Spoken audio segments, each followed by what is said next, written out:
Hey guys, welcome back to my channel. My name is Micah. This is Winston. You guys are rocking with us on Micah's Intellectual Corner. On today's episode, we are diving into some Historia Civilis.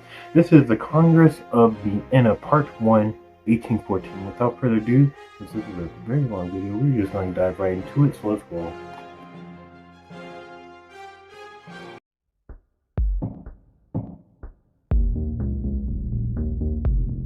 By the summer of 1814, the combined strength of Europe brought France to its knees.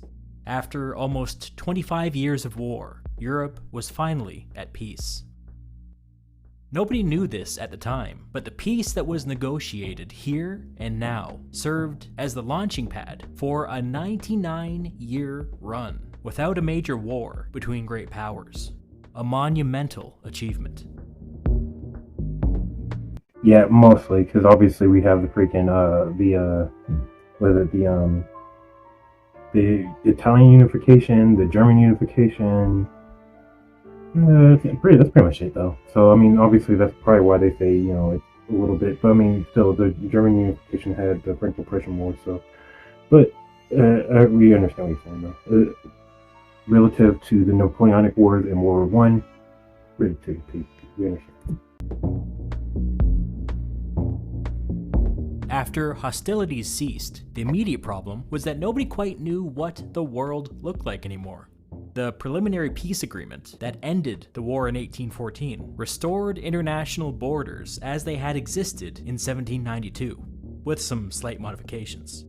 But these borders on the map no longer reflected the reality on the ground. The Duchy of Warsaw, aka Poland, existed on paper, but in reality it was under Russian occupation. All of these tiny German states existed on paper, but in reality they were under Prussian control.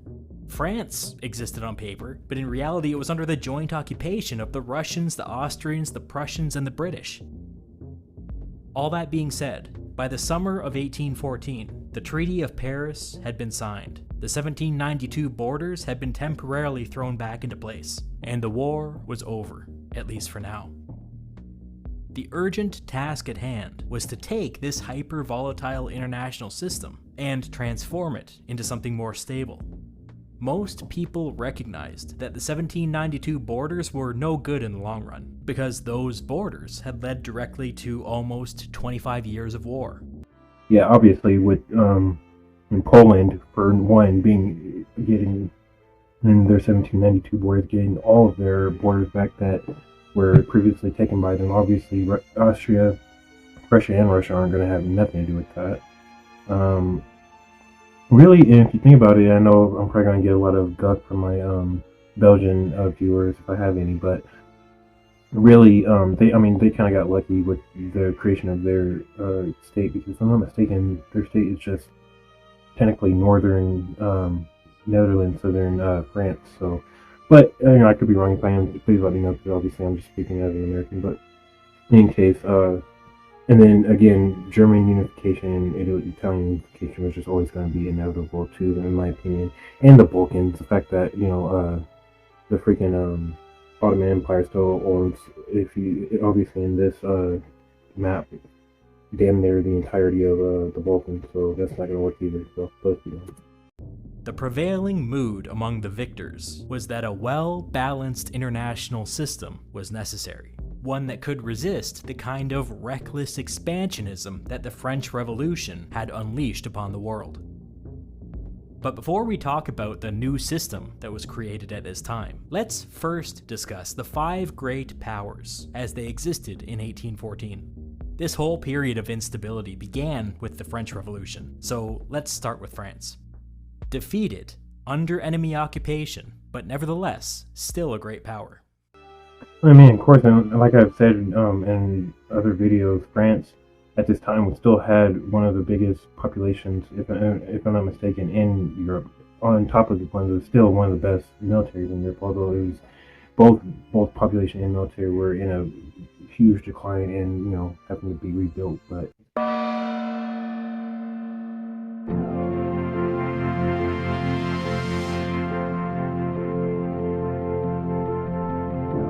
When Napoleon was defeated, the Allied victors imposed a set of peace conditions upon France. All things considered, they were pretty moderate. The first of these called for the restoration of the Bourbon monarchy from before the Revolution. This brought the 58-year-old King Louis XVIII to the throne, the younger brother to the king that was executed under the Revolution.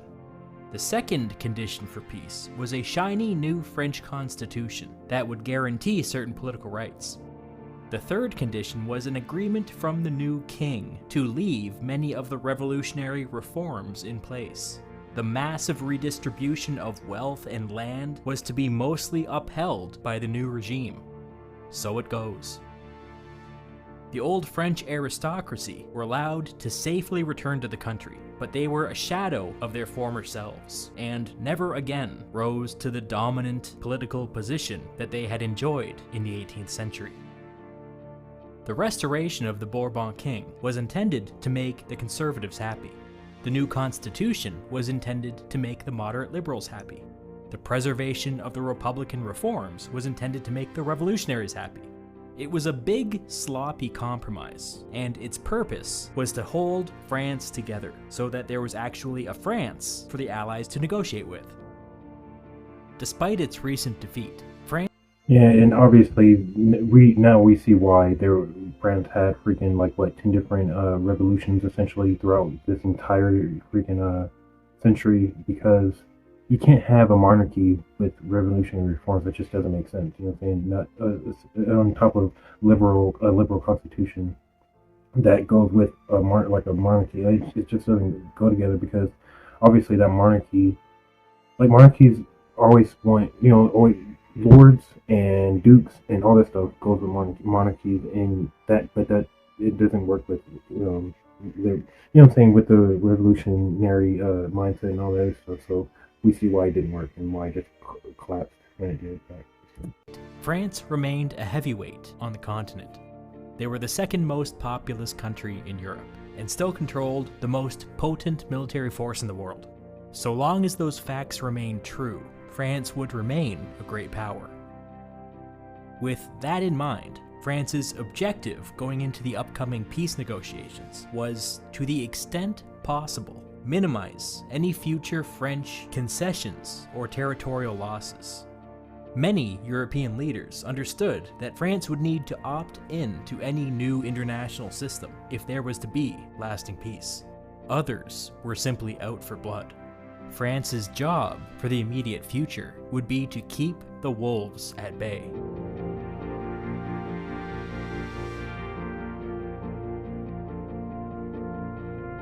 To this end, the new king brought in an experienced hand to serve as his foreign minister, Talleyrand. Talleyrand was a French nobleman who got in on the ground floor of the French Revolution. Through the revolution, he became a politician, then a diplomat, then an early supporter of Napoleon. Talleyrand served as Napoleon's foreign minister for 8 years, until the two had a falling out, and Talleyrand resigned. After this, Talleyrand began telling others that Napoleon's endless lust for war would bring ruin upon France. In time, he began passing intelligence to France's enemies and launched preliminary discussions with them regarding what a post-Napoleonic France might look like. This relationship made him an obvious choice to bring back into government after France was defeated. That's the generous way of looking at Talleyrand. The ungenerous way of looking at him is that he was a cockroach, a survivor, an opportunist. Every time the political Yeah, because obviously he was pretty much in the same position, if I'm not mistaken. Obviously, with the revolution, then with Napoleon, now with the new monarchy. So obviously, if somebody's in that same position, while there's different coups happening and different monarchies or different governments being switched out, then that means that person is obviously kissing ass to different people and pushing up his point of views to make it fit with whoever is in charge. And in the end of the day, that's nobody's, he's not anybody's ally. He's his own ally. He's just there for himself. And if I'm not mistaken, too, Talleyrand was a pretty, if I'm not mistaken, he was pretty old, and his relationship with Napoleon, Napoleon was not intimidated, but he wasn't what's the word? I don't know. If I'm not mistaken, I could be wrong. He just wasn't his normal self with him. Like, I don't know, hard to explain, but I don't know, let's keep going. Winds began to shift. Talleyrand suddenly found himself on the other side. Every time the French government looked unstable, Talleyrand found an excuse to be out of the country. When it became clear that France would not win the war, Talleyrand was the first to abandon ship. Boats.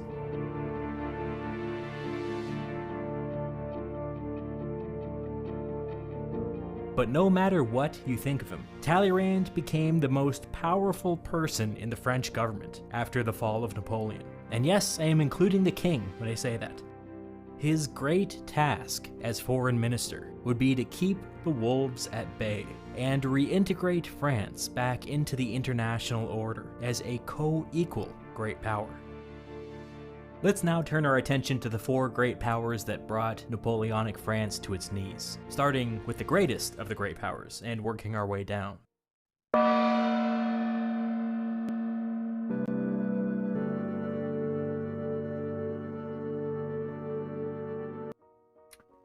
Yeah, if we're going in order, I'm guessing we're going Britain, Russia, Austria, and then who's the other one? Spain?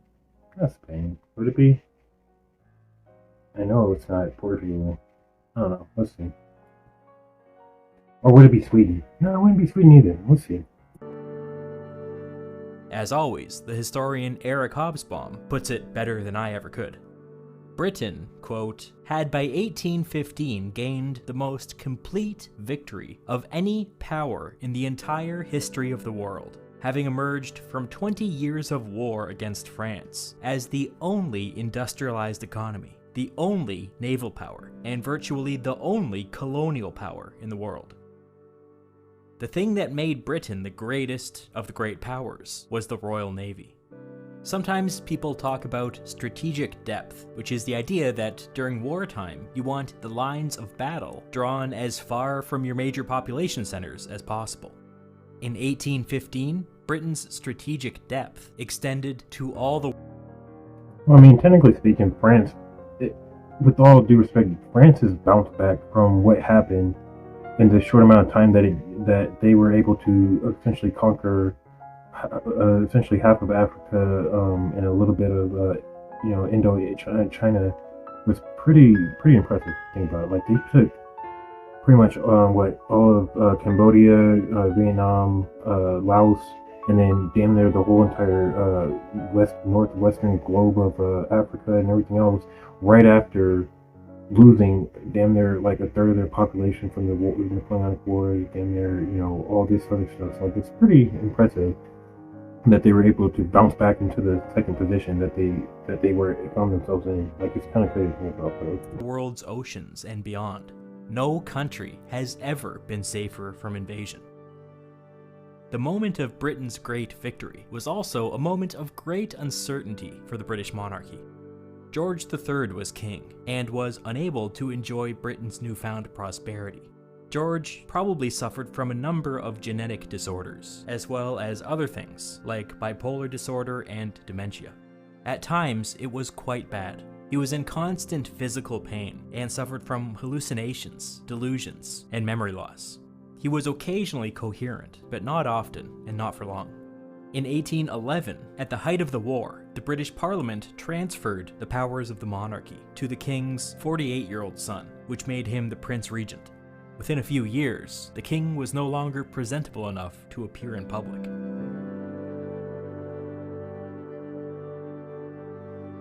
Britain's dominant geopolitical position was all the more impressive considering the fact that of the 5 great powers, Britain was the 4th most populous. But the picture becomes more clear when you look at wealth. In 1815, the British people were on average the wealthiest people in the world, at least 50% wealthier than their counterparts on the continent. This trend would continue for the rest of the century, and by the year 1900, they would be almost twice as wealthy as the average European. This incredible wealth and geopolitical security helped produce a uniquely robust... Yeah, obviously their vast naval power capabilities helped with that, with the fact that they were able to when Napoleon enacted that huge continental block with trade and everything else with Britain, they were still able to trade with America, with probably all of South America, because obviously they had Portugal, and I'm sure Spain didn't mind either, and after a certain point anyway. But obviously, Battle of Trafalgar, they were not messing with Britain, but and obviously they had all of China that they were trading with. I don't think they were trading with Japan because of their whole thing that they were doing. But yeah, just obviously, it's just one of those things where their navy really helped them out and made them what they were and what they are. So it's kind of cool. Political culture, with lively debates and an informed electorate.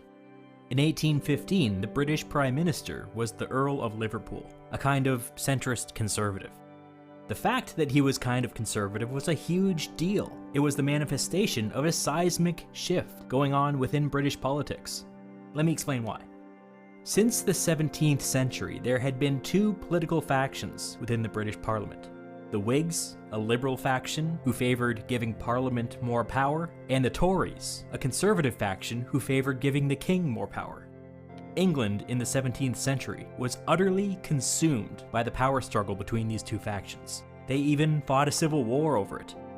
Over the course of this struggle, England swung wildly between having an authoritarian king and no king at all, sending one to the grave and another into exile. By the end of the 17th century, the question was settled. The Whigs won. Parliament became the supreme political authority in England, and the monarchy began to fade into the background. Yeah, obviously, the Civil War of 1641, 1642, something like that, with Oliver Cromwell and all that stuff. That was massive. That was a huge freaking Civil War, like in its importance and stuff like that, because it was like literally the first time in British history, and it's a long history. So I mean, you got to think about it. It spans back into the first century, pretty much first century. But in case, it was the first time in its entire history that it wasn't ruled by a king, and it's what I'm saying, it was ruled by someone who not only refused to be king, but he also he wanted it to be. I'm saying, just a liberal type of thing, like a liberal run government. It's just kind of crazy to think about. Like, and the fact that they actually beheaded a king, and then obviously his son, the prince, was in exile, and then he came back. Freaking Oliver or Cromwell was already dead by this point, but then essentially as a statement, he beheaded his dead body, and then lost the head for freaking hundreds of years, which is insane to think about. But yeah. This brought about a really strange period in British politics, something that will never happen again. For more than 100 years, every British Prime Minister was a Whig. This period is sometimes called the Whig supremacy or the Whig domination, sometimes even the Whig oligarchy. I like the term Whig oligarchy because it gets at one of the key political truths of this period. I described the Whigs as the faction of Parliament, but it might be more accurate to describe them as the faction of modernity and industrialization. This meant that Whig political power emanated from cities and business and capital, while Tory political power emanated from aristocratic landowners and the countryside. At the time, the Whig modernist and pro-business worldview called for free trade and religious toleration, alongside a slow and steady expansion of political rights. The Whigs had a general distaste for slavery in all its forms, even while they continued to participate in the business of slavery. So for more than 100 years, the Whigs dominated British politics, and for the first 50 Yeah, I was about to say, it was probably just the fact that the Whigs were in power for so long that, that's why slavery in the British Empire, was abolished with such a peaceful means, instead of like how America ended it. But, I'm saying, it's just one of those things where I guess, it's really good that the Whigs were in charge and stuff like that. And if I'm not mistaken, it was a Whig who was in charge, during the American Revolution, who was giving out all of the taxes and stuff like that. But that's neither here nor there, though. But 50 or 60 years, there were basically no close elections. The Whigs routinely won 300 to 400 seats in Parliament, and the other factions were lucky to break 100. With such a dominant command over Parliament, it was only a matter of time before the Whig faction started to develop its own factions, and then factions within factions, and then factions within factions within factions. This competition between sub-factions actually made elections competitive again, and in the 1770s, Britain elected its first Whig prime minister from the conservative sub-faction. During the French Revolution, perhaps in reaction to the French Revolution, Britain elected several more conservative Whig prime ministers. But they all took great care to calm people's nerves and make it clear that they were all still Whigs. They were all members of one big political party. One was brave enough to brand himself as an independent Whig, whatever that means, but nobody dared go any further. So by 1814, Lord Liverpool, another conservative Whig, was prime minister. But he was in an impossible situation. His conservative Whig majority in Parliament was modest, and his sub-faction seemed to be falling apart. 4 men were asked to form a government before him, and all 4 failed to hold the coalition together. The only reason Liverpool was able to get the job done was because although he was a conservative Whig, he was on the liberal end of the conservative Whig spectrum. I spoke of factions within factions within factions before. I was not joking. As soon as peace was announced, protests started popping up all over England calling for bread or blood. One publication at the time wrote that, quote, "All the triumphant sensations of national glory seem almost obliterated by general depression." Change was in the air.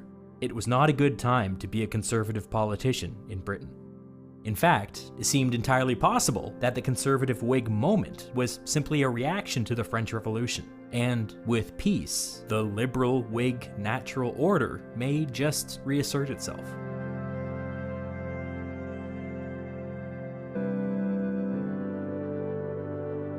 All of that is simply a long-winded way of saying that when it was time to negotiate with the other great powers, Liverpool found himself politically constrained from every direction. If the negotiations went badly, he could not only be thrown out of government, but the conservative Whig sub-faction could be wiped out forever. The peace negotiations would be handled by the British Foreign Secretary, the Viscount of Castleray. Castleray had strong opinions when it came to Europe. There were some pro-war nuts in the conservative Whig sub-faction, but he was not one of them. Castleray's view was that every British intervention on the continent was a colossal policy failure. If he had his way, Britain would never again send an army to Europe. One of the reasons Castleray thought this way is because he was an imperialist. As Hobsbawm said, Britain at this time was virtually the only colonial power in the world. Some of the more liberal Whigs had mixed feelings about that, but Castleray didn't. He thought it was awesome. He believed that Britain's future was out in the colonies, and it would be best for Britain if Europe remained stable and peaceful and boring. There was some hypocrisy at work here. Peace between the great powers meant that nobody was allowed to touch any of Britain's new conquests. Peace between the great powers meant that Britain could instead maintain its advantage and focus on making money off of its colonies. All of that being said, Liverpool and Castleray genuinely wanted peace. The British public had been exhausted by the war, and if the conservative Whigs wanted to maintain their majority, they were going to have to show some results. Together, Liverpool and Castleray came up with a list of specific goals for the upcoming negotiations. The most important item was that they wanted the Netherlands reformed and strengthened on the English Channel. 2 reasons for this. First, they wanted an ally on the continent to break up any consolidation along the coast. Second, this was historically a natural path for French expansion, and going forward, the British wanted to cut that off. Along these same lines, they also wanted the French out of Spain, and Spain restored to its previous borders under its previous monarch. Castleray also had instructions to make sure that the new peace deal would keep. And I'm sure, on the same lines of them wanting an ally on the continent, I'm sure it would really be helpful for them to, on the same fact that they also have Hanover, the Kingdom of Hanover. But that's such it looked like such a little port that they have from that. I'm sure they would love a huge freaking swath of coastline essentially to land on it whenever they need to. So I'm sure that would never be. But keep Italy free from French influence. Historically, every time the French started messing around with Italy, it meant that France was becoming way too powerful. No more. Going forward, Italy would be a red line. Castleray had other goals as well, but the big ones were all about containing France. Before the peace negotiations began, Castleray back-channeled his list of priorities to both Austria and Prussia, and got from them an unofficial thumbs up. At least two of the other great powers wouldn't oppose any of Britain's big-ticket items, and France wasn't exactly in a place to put up much of a fight. The only remaining unknown going into the negotiations. See, and I'm stupid, because obviously we had Prussia, because I was thinking, like, who is the fourth great power, because I'm already thinking freaking Spain and Sweden. I'm stupid. Obviously Prussia, that forms into Germany and all that stuff, but yeah. Was Russia. Nobody quite knew what. I guess I just wasn't thinking of them because during the actual Napoleonic Wars, weren't really that great of a power. You know what I'm saying? They kind of got smacked around a little bit. So I think that's why I didn't kind of include them in that in the first place. But yeah. They wanted, or what their intentions were.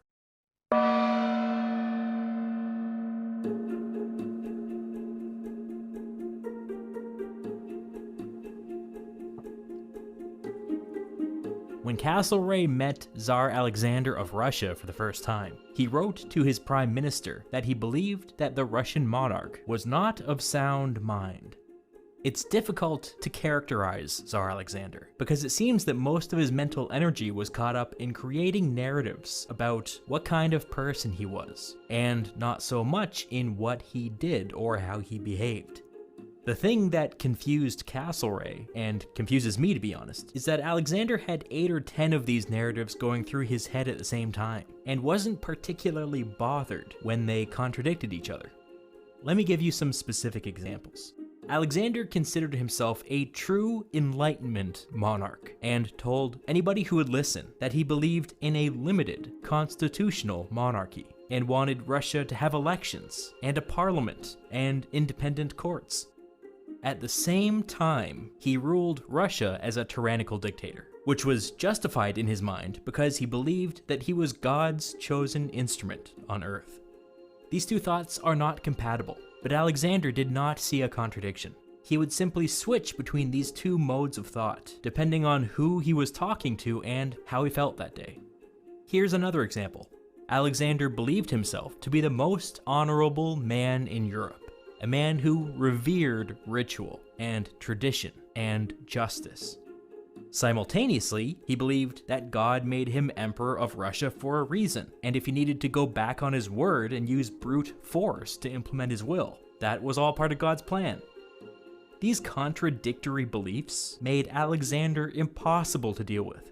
His positions came off as utterly random, and they could change at any time depending on his mood. He was unpredictable and unreliable and incomprehensible, particularly bad traits for a diplomat. So naturally, Alexander selected himself to represent Russia at the post-war. Yeah, and no offense to Russia, I guess their leaders throughout the years, but Russia's leaders throughout the years are kind of known for that type of kind of weird, you know what I'm saying, like, are they okay? Are they bipolar type of thing? Ivan's Terrible goes back, you know what I'm saying, as the very first one who was acting with that, like, that weirdness to the point where, you know what I'm saying, he killed his son's freaking wife and then killed him, you know what I'm saying, like, it's, just, Russia's leadership is, it's weird, but obviously, there's not a whole bunch they can do when, their leadership is handed down, through generations instead of through elections, you know what I'm saying, so. Or peace conference.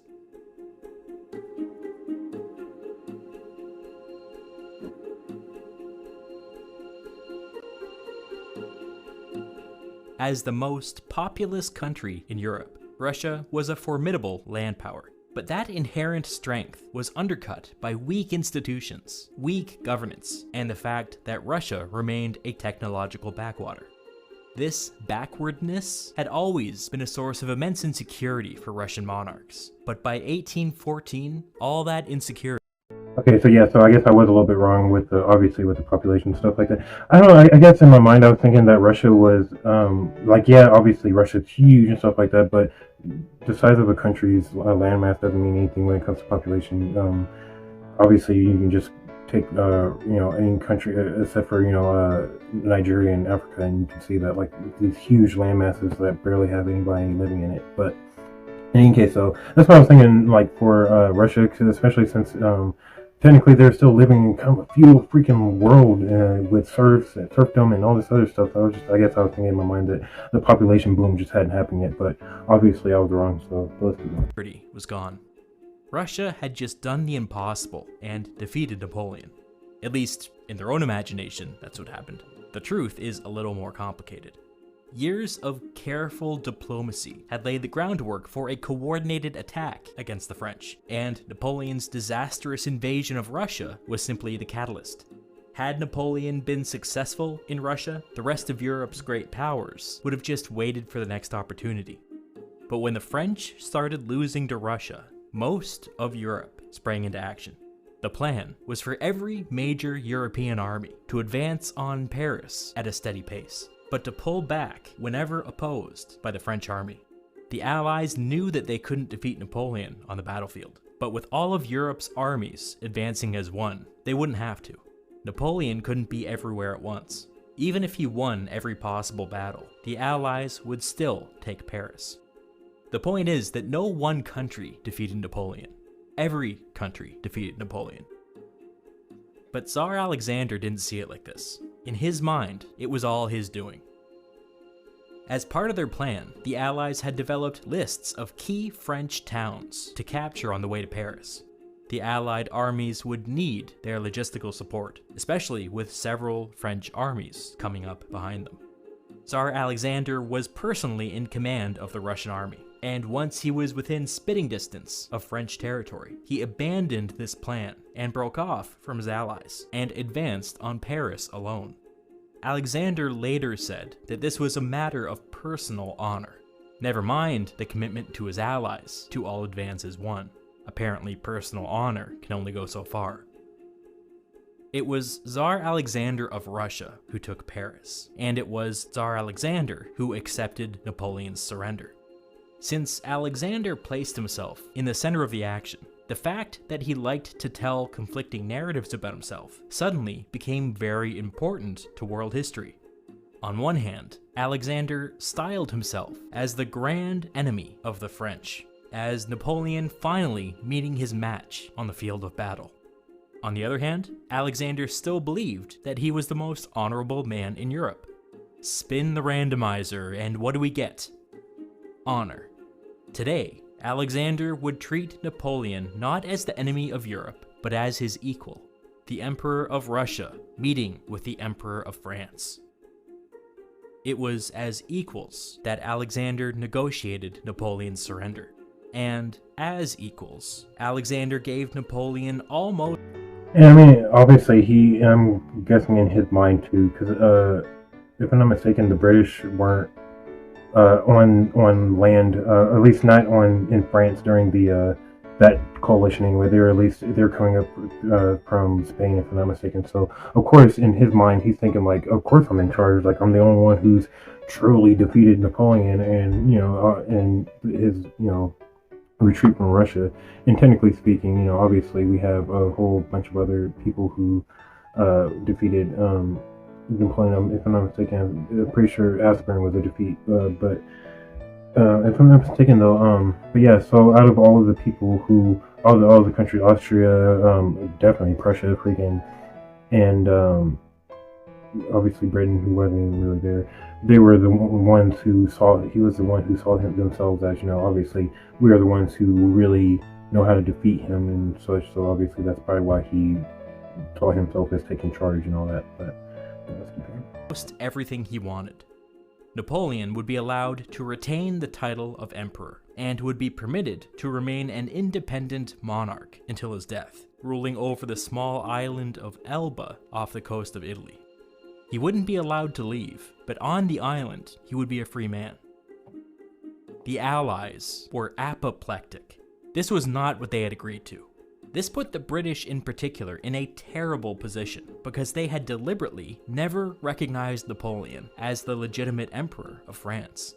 Now, for some reason, the Russian Tsar was forcing them to legitimize Napoleon only in defeat. It was humiliating. When the rest of the Allies arrived in Paris, several of their leaders got up in Alexander's face and went ballistic. Alexander was in a different mood that day and gave them a placid response, saying that it was his duty as a Christian to forgive his enemies. This is what made Alexander impossible to deal with. Today, he was saying that Napoleon had to remain an emperor for religious reasons. Yesterday, it was because of honor and tradition. Tomorrow, who knows? The Austrian foreign minister summarized these events in a report to his monarch, in which he called Alexander, and this is a real quote, the biggest baby on earth.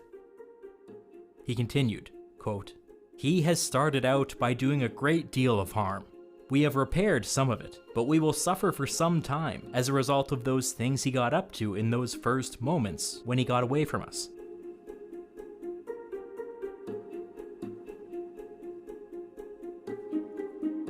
Alexander's stated priorities going into the peace conference kinda depended on his mood, but it mostly had to do with the future of France.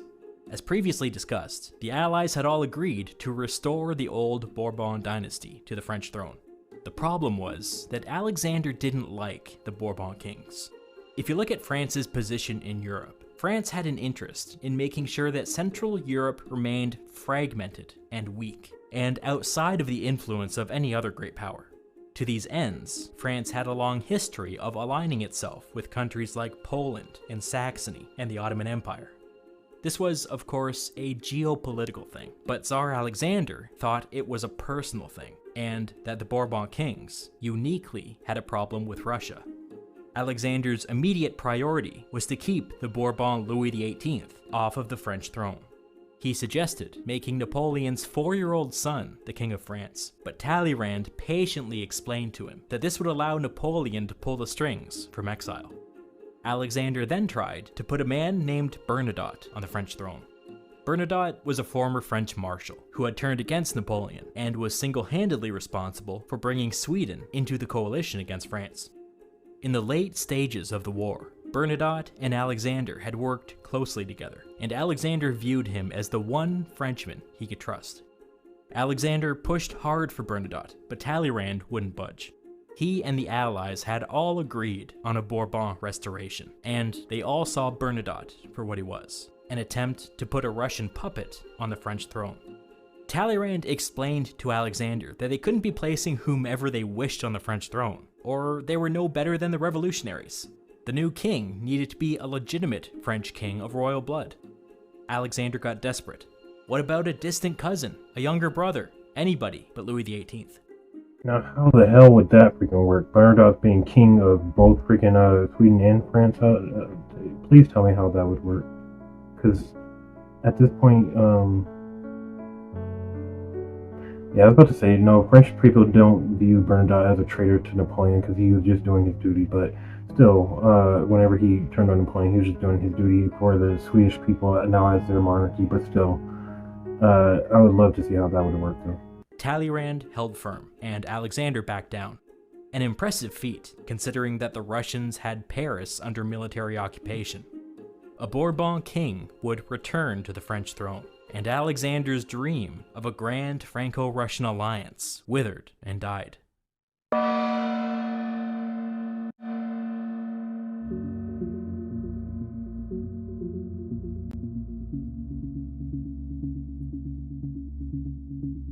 I mentioned the Austrian foreign minister before, and how he had a rather dim opinion of the Russian Tsar. Biggest baby on earth, and all that. The Austrian foreign minister's name was Clemens von Metternich, and the period we're beginning to cover today is sometimes called the Age of Metternich. That's a clue as to his importance. Metternich would become the architect of the post-war international system, and one of the 19th century's most preeminent figures. Metternich's task was vastly harder than it seemed, because not only was the international system undergoing a stark transformation at the time, but so was Austria. Of course, what I'm referencing here is the dissolution of the Holy Roman Empire. And now my punishment for bringing up the Holy Roman Empire is that I have to explain what it was.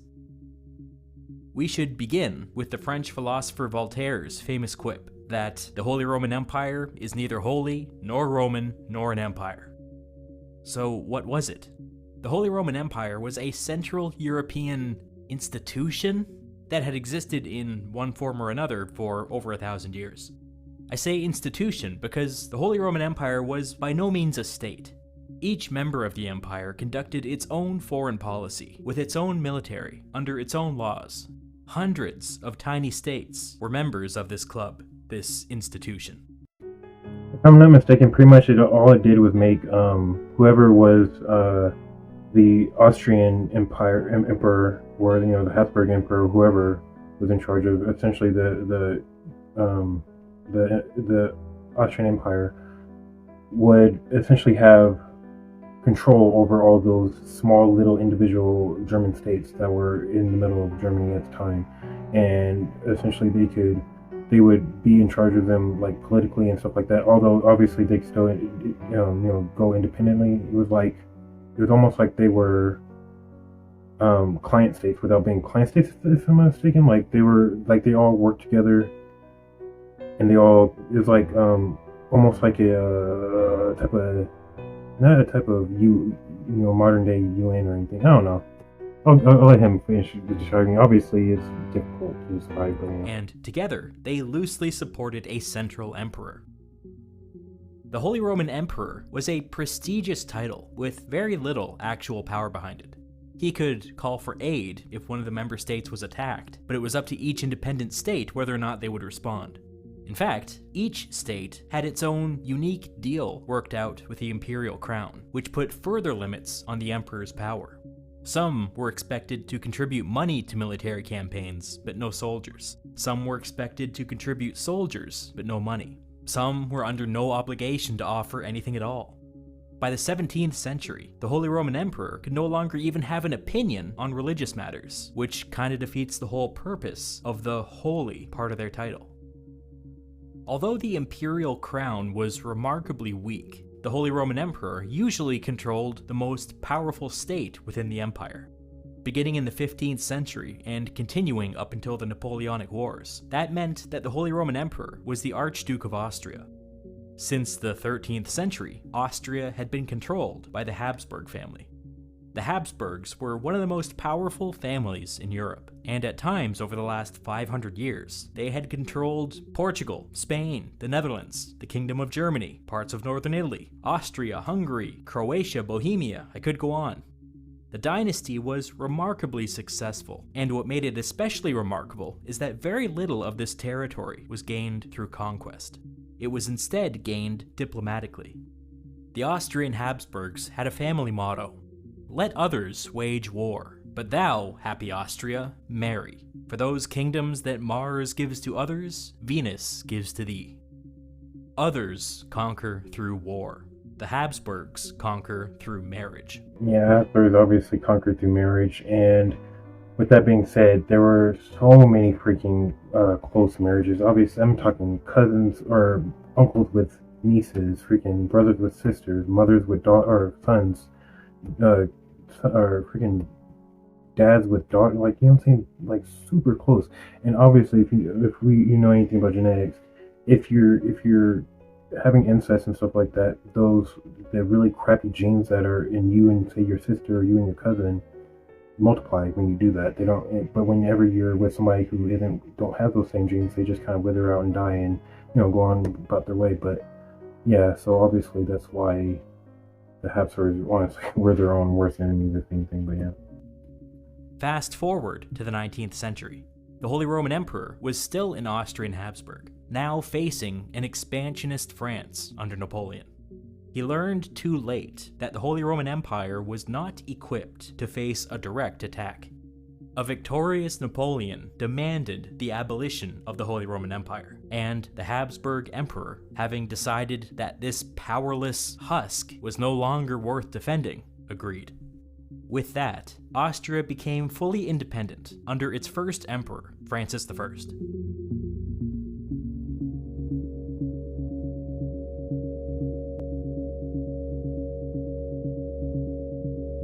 I lay all of that groundwork because by 1814, Austria was at a crossroads.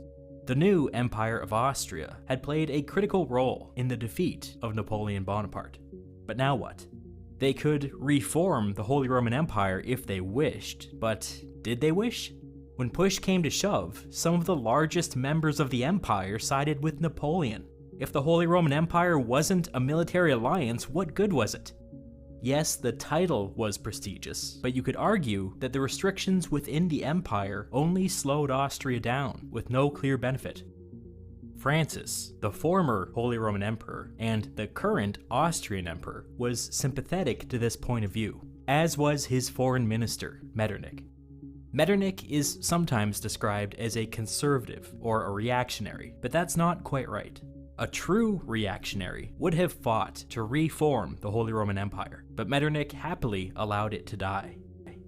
He was a realist, not that concerned with ideology, so long as it protected his hard-won peace. In his excellent and definitive biography of Metternich, Wolfram Zeeman writes that, quote, "This, the question of whether Metternich was reactionary, disregards the experiences of human beings who were looking back at 25 years of war and revolution. The question contemporary witnesses asked themselves was whether the more than 3 million dead on the battlefields of Europe had died for any meaningful goal. In many peasant families, there were no male youths left." That 3 million number is on the lower end of the spectrum. I've seen credible estimates of 5 to 7 million when you include civilians. Unthinkable loss. Nobody who lived through this period would ever be the same. Across France, 20% of the men born between 1790 and 1795 were dead. An entire generation of young men had been wiped out. In that same book, Zeeman provides the best summary of Metternich's worldview that I've ever seen.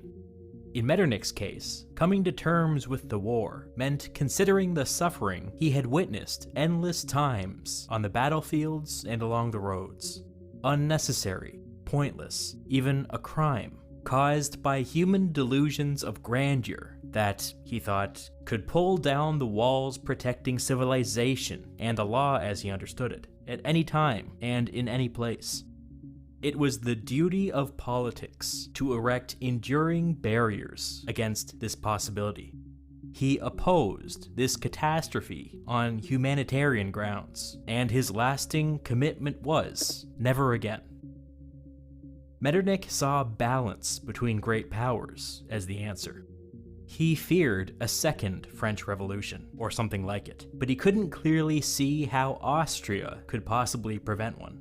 However, with a balanced international system, any state seeking to dominate could simply be slapped down by everybody else. This theory for peace played into Austrian strengths. Ever since the French Revolution, Austria had positioned itself as the defender of precedent and tradition and the rule of law. Accordingly, they began to expand their diplomatic influence and cultivate a following of smaller states, especially in Central Europe, who feared being swallowed up by the regional instability that would inevitably follow the dissolution of the Holy Roman Empire.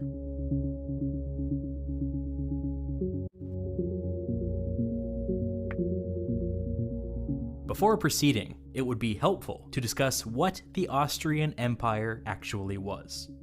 What we're really talking about here is the personal holdings of the Habsburg family, which included the lands that had been the Duchy of Austria, but it also included the Kingdom of Hungary, the Kingdom of Bohemia, the Kingdom of Croatia, along with a hodgepodge of other titles.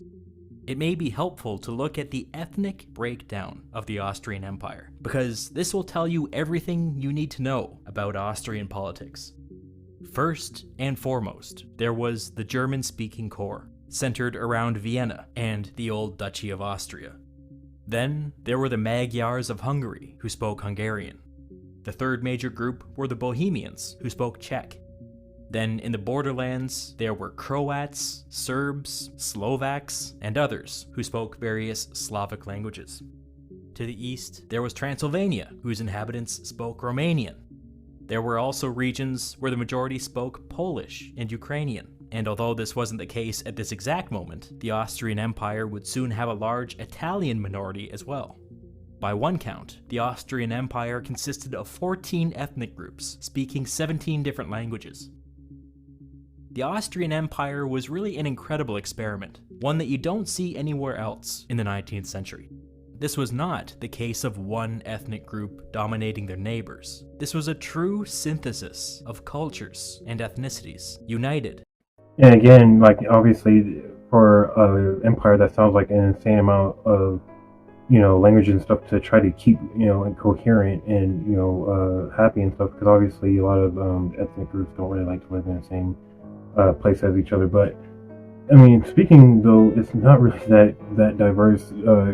If we're looking at, say, Russia's at this time was probably 10 times more diverse. But I think the main part of it, though, the huge chunk of Russia, for the most part, was all pretty much, Slavic and all that. So obviously, I'm guessing that helped. But and then the fact that Austria and later Austria-Hungary was a smaller country with 17 different languages and all so obviously that probably did factored into the point for them dissolving and stuff like that the way they did under the Habsburg Emperor. In the eyes of the Habsburg Emperor, all of these holdings were at least theoretically co-equal, which made administering the empire the world's most complicated balancing act. The constraints within the Habsburg system become clear when you look at the crown's relationship with the Kingdom of Hungary. The Kingdom of Hungary was home to more than just the ethnic Hungarian population, and when you add everybody together, it accounted for 35 to 40% of the Austrian Empire's total population. That fact alone should make it clear why there was tension between the Austrian Germans and the Yeah, because I was about to say, Hungary, if I'm not mistaken, not just if I'm not mistaken, they rebelled and broke away from Austria in 1821 or something like that. So, yeah, so obviously Austria right after the Napoleonic Wars just went into straight turmoil and downslide all the way into World War I. It's really insane to look at, but only 14, 15, 16, 17, 18, 19, 20, 21, 7 years essentially right after Napoleonic Wars, and that's when they just started to break down, and we're about to see Austria go from Austria to Austria-Hungary, so it's just crazy. Hungarians.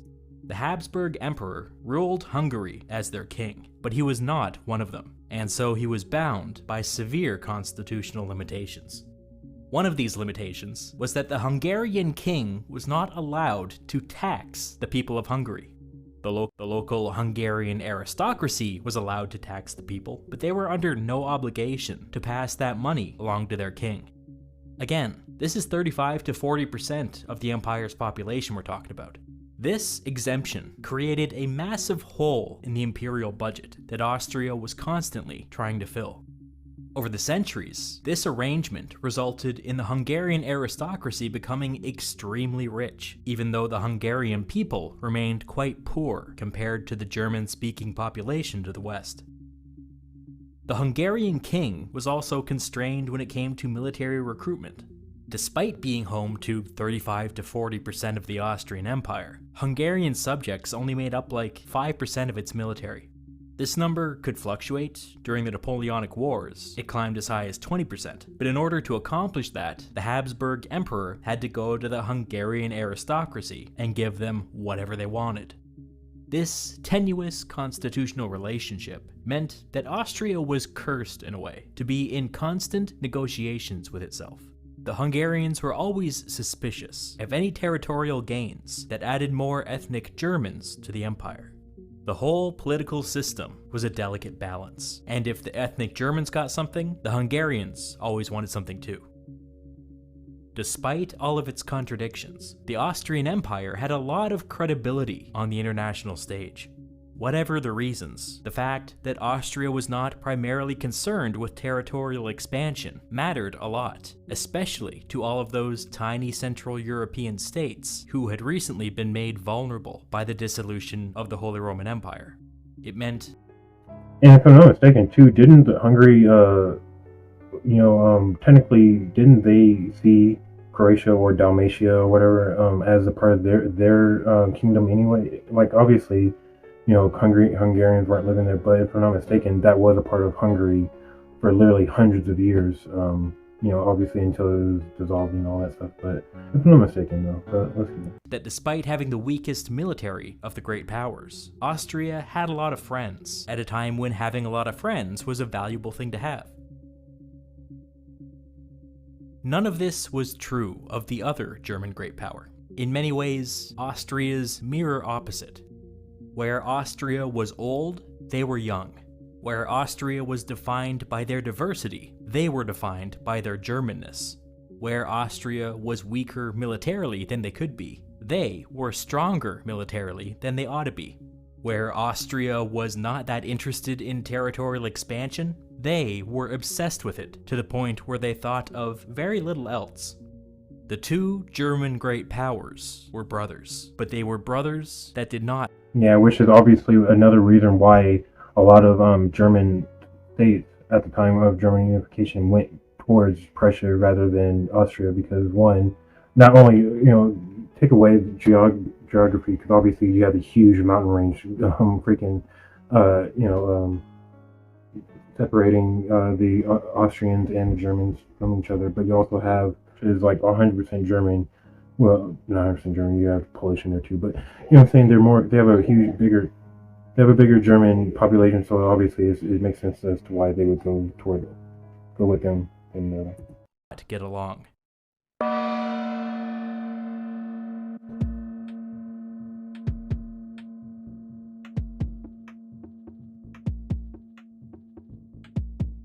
In 1814, the thing that defined Prussia was its precarity. It was the smallest of the great powers, in every way. It had a tiny population of 10 million people, 3 times less populous than France, and almost 5 times less populous than Russia. It was also small geographically. As you can see, its tiny population was crammed into a bunch of isolated pockets that weren't even connected to each other. It was also precarious in its positioning. As I've already discussed, Central Europe was no longer under the protection of the Holy Roman Empire, which meant that tiny Prussia was now vulnerable to its much larger neighbors. Vulnerable might be underselling it. The Prussians had enlisted Russian help against the French, but now there were Russians everywhere. Poland was under joint Prussian occupation, but there were also Russians occupying the Polish-speaking areas of eastern Prussia, and they weren't leaving. The Russians were also occupying Saxony along Prussia's southern border, and these guys weren't leaving either. Central Europe was in a state of flux. It was clear to everybody that Russia saw opportunity here, which was entirely antithetical to the balance of power principle. The other great powers would have no choice but to respond. In the eyes of people like Metternich and Castleray, Russia had to remove itself from Central Europe if there was ever to be peace. Prussia had to become the kind of great power that was capable of resisting Russian influence.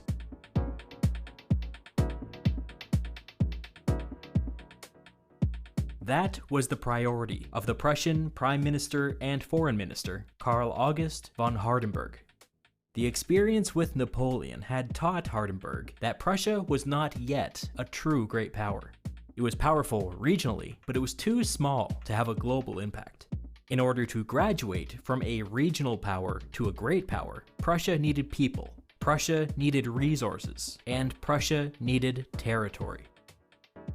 This line between a strong regional power and a weak great power is a fuzzy one.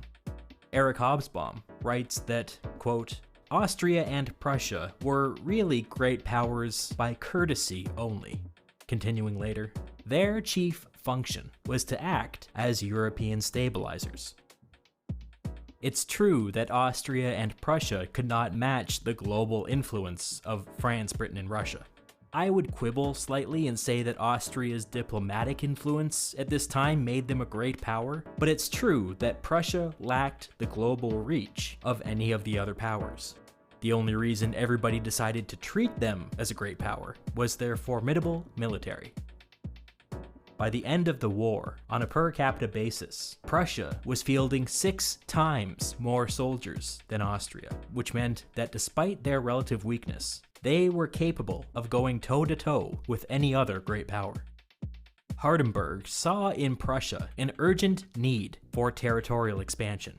All of these isolated enclaves would not do. They were just asking to be swallowed up by some stronger power. In the upcoming peace conference, Prussia hoped to gain some territorial coherence and become a true great power with global influence.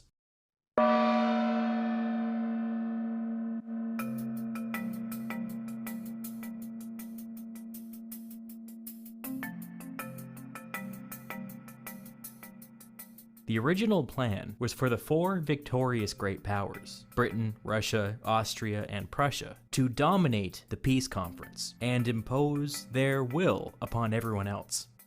But Czar Alexander's behavior had begun to make people nervous, and Russia's creeping domination over Prussia seemed a disaster waiting to happen.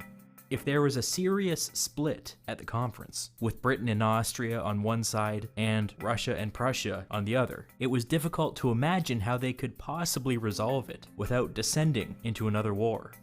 Metternich and Castleray saw this looming crisis before them, and so they approached Talleyrand and asked him to represent France at Vienna. France remained a great power, and so it made very little sense to exclude them from shaping the post-war world. Besides, Napoleon Bonaparte had been defeated and removed from power, which meant that France was theoretically a normal country again. Naturally, nothing could have pleased Talleyrand more. Castleray and Metternich pulled in Hardenberg of Prussia, who was still keen on finding a way to resist Russian influence, and got him to agree. This left Czar Alexander isolated, when the 4 other great powers came to him and demanded that France be given a seat at the Congress. He, of course, threw a fit, but then reluctantly agreed.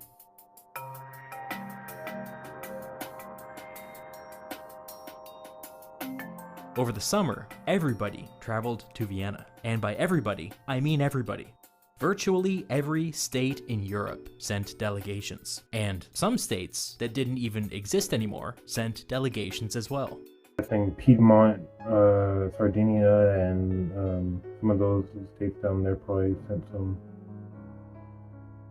and some German states. That's all I can think of. After decades of war, a festive, slightly euphoric mood took over the city. Peace was at hand. When September rolled around, the real work began.